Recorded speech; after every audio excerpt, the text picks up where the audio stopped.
السلام عليكم ورحمة الله وبركاته، ازي حضراتكم عاملين ايه؟ الحقيقة ما لحقتش اعلق على ماتش الزمالك وبتروجيت علشان بعديها على طول القفا السخن اللي اداه امام عاشور للاهلي. الحقيقة الكلام في الموضوع ده هو اللي اهم من ماتش الزمالك، لان ماتش الزمالك ما اختلفش كتير عن الماتش بتاع المصري اللي قبليه. الزمالك بلا فنيات، الزمالك بلا شراسة هجومية، الزمالك بلا جمل هجومية. القماشة بتاعت الزمالك هي دي اللي بيلعب بيها معتمد جمال. وما اعتقدش ان برضو تاني ان احنا هنستمر على الاقل حتى في الدوري في مركز الاربعة. وانا بتمنى طالما مش هنخش في الاربعه الاوائل يبقى بعد اذنكم انا بتمنى ان احنا نلعب على ال 14 اللي بعد كده، علشان ما نقابلش لا الاهلي ولا بيراميدز. للاسف الشديد انا بقول الكلام ده وقلبي من جوه يعني بيتعصر، لكن ارحم بكتير جدا ان انا العب مع ال 14، ارحم بكتير جدا من ان انا اشيل سكور قدام بيراميدز وقدام الاهلي، بحكم اللعيبه اللي عندهم وبحكم السكواد اللي عندهم وبحكم الاستقرار الفني والاداري والمالي. ما اعتقدش ان لعيبه الزمالك دي هتقدر تصد قدام الاثنين دول، وخصوصا الاهلي، لان خلاص هتبقى عقده بشنيطه في مواجهه الاهلي بعد كده، زي ما ورثناها في العشريه السوداء بتاعت ممدوح عباس، وقدرنا نطلع منها بعد كده. لو دخلناها تاني مشكله. مفيش كلام عن المجلس اللي بيدير نادي الزمالك دلوقتي، لان هو خلاص الكلام كله اتقال فيه، وزي ما قلنا الدولة عايزة كده، هم عايزين كده، عايزين الزمالك كده خلاص، ما فيش كلام يعني. حتى الناس نفسهم عايزين يمشوا خايفين، لكن هم جلدهم بارد وجلدهم تخين، واتقال لهم ما تمشوش، لا مش هتستقيلوا. يعني راحوا قبل كده كلهم يقابلوا وزير الرياضة علشان ينطوا من المركب ويقدموا استقالتهم، رفض. ما اعرفش رفض ليه، مع انه زملكاوي. يعني بره الوزارة لما يروح يقعد في بيته كده بقى زيه زي جمهور الزمالك اللي شايف القرف. لكن زي ما قلت الاهلي منهج طريقة معينة علشان الزمالك ده يبعد عن طريقه خالص. واولها كان الفلوس، وللاسف الشديد للاسف الشديد احنا بنقول للمرتضى منصور احنا متاسفين. اهو انا بقول اهو، انا اللي كنت معترض وبقول لا، لازم النادي ينضف، ولازم نادي الزمالك يبقى محترم، ولازم يبقى رئيسه مش سباب ولا لعان ولا شتام ولا بتاع قضايا لكن اتضح في الفتره الاخيره دي ان الكره في مصر بتدار بالبلطجه والاساليب القذره. هتقول لي الاهلي ذنبه ايه؟ لا، الاهلي ادار اسلوب قذر بس بطريقه شيك، زي عادتهم بيعملوا الشمال وهم لابسين جرافطات وحاطين برفانات. فالاهلي الاهلي الاسلوب ده اللي بيعمله دوت ما تقدرش تمسك عليه غلط. انا مالي؟ زيزو هو اللي انت ما دفعتلوش فلوسه. طب انا مالي؟ امام عاشور ما كانش معاك فلوس. طب انا مالي؟ مش عارفه مين. طب انا اعمل لك ايه؟ انت اللي سبت ده، انت اللي عملت ده. ما انا سبته ليه؟ عشان ما فيش فلوس. عشان ما فيش فلوس ليه؟ عشان ما فيش فلوس ليه؟ علشان حضرتك ركبت المجلس بمعارفك، مش معارفك يعني اصحابك وحبايبك وجيرانك، لا، ناس تقيله جدا جدا جدا بره مصر وجوه مصر ركبت المجلس ده علشان الزمالك ده ينزل خالص. طيب مرتضى منصور ما كانش حد يقدر يهاوب ناحيه النادي. اي حد عايز يكلم مجلس الاداره يكلم مرتضى منصور، التاني كان كله كومبارسات جنبيه، ما فيش حد ليه اي حاجه خالص، اللي بيقول عليه هو اللي بيمشي. حتى اداره الكوره كان ابنه امير، اللي انا قلت قبل كده وما زلت بقول ان هو شخصيه محترمه جدا في الاداره، شخصيه محترمه جدا في الاداره. فما كانش حد يقدر يجي جنب زيزو. كان هيتربط من رجليه في سقف البيت بتاع مرتضى منصور، ماشي، ويمضي للزمالك بالفلوس اللي عايزها مرتضى منصور. غرامة كهرباء كانت هتدفع بالدولار، كان هيتقطم وسط ابوهم.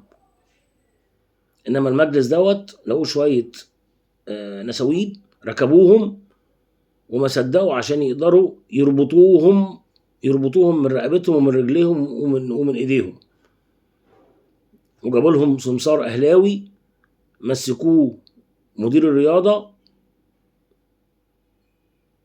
اهلاوي لانه هو شريك العاصي، والعاصي ده اهلاوي كبير، وهو اهلاوي.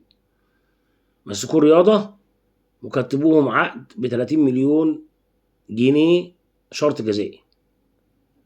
هم عايزين يخلصوا، هم خلاص دلوقتي الناس كلها سابتهم، وهم دلوقتي حسوا ان هم خلاص بيغرقوا، او غرقوا تقريبا يعني. لما حبوا ياخدوا قرارات وينظفوا النادي من الناس دي، لقوا نفسهم عايزين يدفعوا 30 مليون جنيه على ال 2 مليار جنيه اللي عليهم.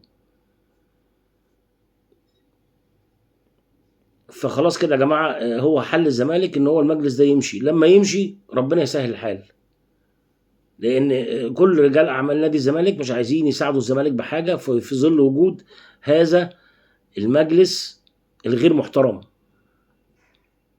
خلاص طيب. من زمان مرتضى منصور قال كلمه كده للخطيب في مؤتمر صحفي بعد امام عاشور ما راح للاهلي، قال له مبروك عليك امام عاشور.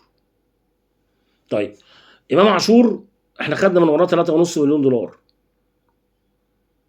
امام عاشور الفيلم اللي عمله اول امبارح دوت، ماشي، ده فيلم من انتاج محمود الخطيب واخراج سيد عبد الحفيظ. الكلام ده بقى ما اتقالش في حته خالص، ودي مش معلومات انا جايبها من جوه النادي الاهلي ولا جوه نادي الزمالك، انا مش صحفي. لكن بالعقل كده، لو فكرنا بالعقل كده والمنطق، خلاص، لعيب رجع من منتخب مصر وهو منور، ولعب ماتش مع الاهلي، خلاص، وجاب فيه كان وساهم في جون البينالتي، ولعب ماتش حلو جدا، واللي قبليه اللي كان في افريقيا. طيب وحضر تمرينة السفر لتنزانيا، ماشي. هل تفتكروا ان لعيب زي ده تاني يوم من نفسه كده ما يقومش يروح المطار؟ يعني انا بسأل سؤال واحد. طب ما حسبهاش؟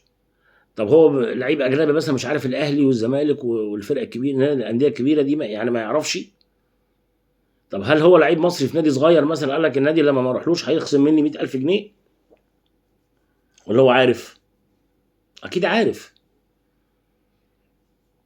الولد عايز ترضيه، الحاجات بقى الجديده بقى، سيبكم من العقود ومش العقود، بيقولوا عليها من زمان ان لو جاله عقد ب 12 مليون 13 مليون هنوافق ونبيعه، او حتى ب 9 مليون، طب ماشي. عايز يتراضى، ما رضوش، قالوا له لا، بعد انتهاء الموسم دوت هنراضيك، هو فاضل له 2.5 سنين في عقده، هنراضيك وهندي لك 3 اعلانات ولا اعلانين، علشان الفتره دي هندي لك اعلانين 3 اعلانات، وبعدين نبقى نجدد لك، او لو جبت عقد هن هنوافق عليه بالقيمه اللي تناسب الاهلي. خلاص. الحركه اللي عملها دي هي حركه عبيطه جدا، خلاص، ولا تنم للرياضه بشيء، لكن هو حط الاهلي دلوقتي في مزنق جامد جدا. هو لما حسبها قال لك الاهلي هيعمل ايه؟ هيوقفني وهيجيب لي عرض بيع. خلاص. طب تمام. الخناقه اللي عملها مع محمد هاني في ماتش دجله، والزعيق اللي زعقه في اوضه اللبس عشان هو ما شاطش البينالتي، خلاص، القصه دي كلها بتبقى تحت ظل الباطن بتاعها ان هو زيزو وتريزيجيه بياخدوا اعلى منه. فهو ما راجع من المنتخب على الاهلي مضمضم وهو وهم كانوا عارفين ان تاني يوم مش هيمشي، مش هيسافر.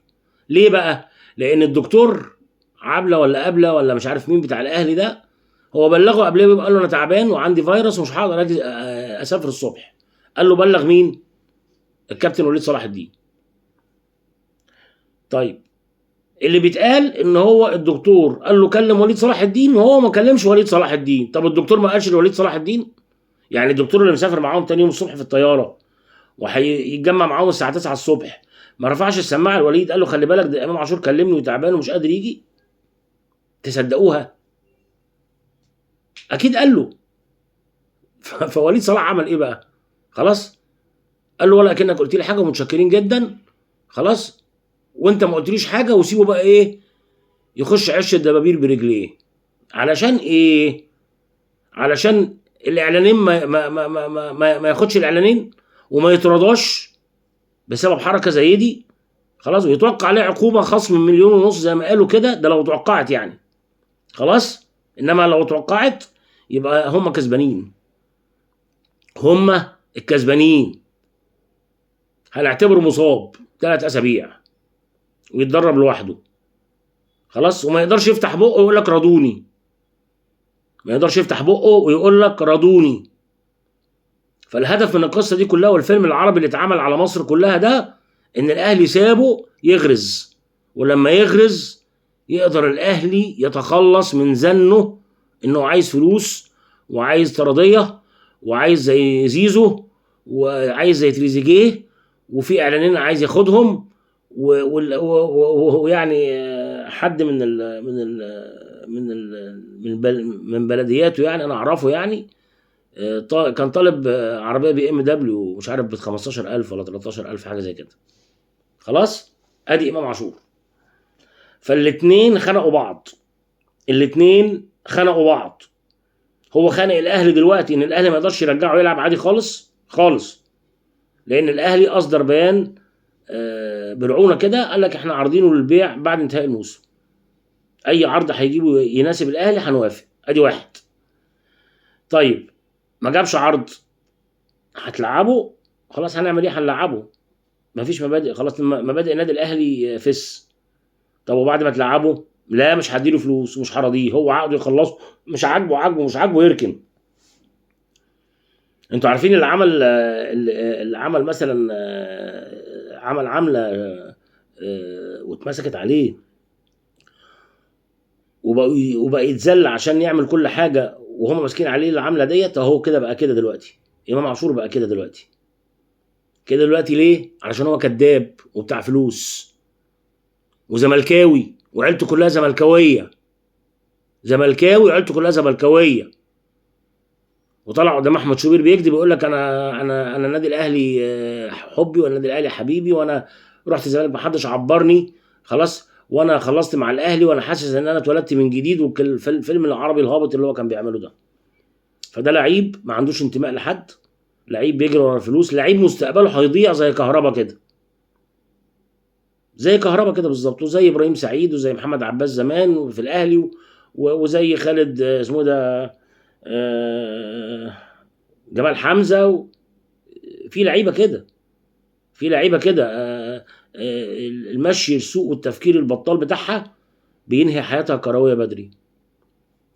ده الفيلم اللي اتعمل انما ما فيش حاجه اسمها فوجئوا ان الصبحيه مش موجود في المطار، لا ما فيش، واتصل بيه وقافل تليفوناته وبابا ما بيردش ومراته ما بتردش، تليفونها مغلق واصحابه وصحباتها. فيلم طبعا، فيلم طبعا. وانا بقول لك اهو الاهلي ممكن ما يخصمش منه 1.5 مليون ويقول لك اتخصم، الا بقى لو حد بقى رفع قضيه من جمعيه العموميه النادي الاهلي وعايز يتاكد اذا كانت الفلوس اتخصمت من الميزانيه الماليه بتاعت الاهلي انضاف ليها 1.5 مليون ولا لا. انما غير كده خصمنا منه 50 مليون ولا حد عارف حاجه. لكن هو اتحط في مزنق دلوقتي ما يقدرش يتكلم لان البيان اللي نزله بيعتذر وانا راضي بكل حاجه النادي الاهلي عايزها مني وانا تحت امر الاهلي وانا دماغي تحت وجزمه الاهلي على دماغي، انا ما كانش قصدي، انا مش عارف ايه، انا مش عارف ايه، كل الكلام ده، كل الكلام ده ماشي. فيلم عربي هابط.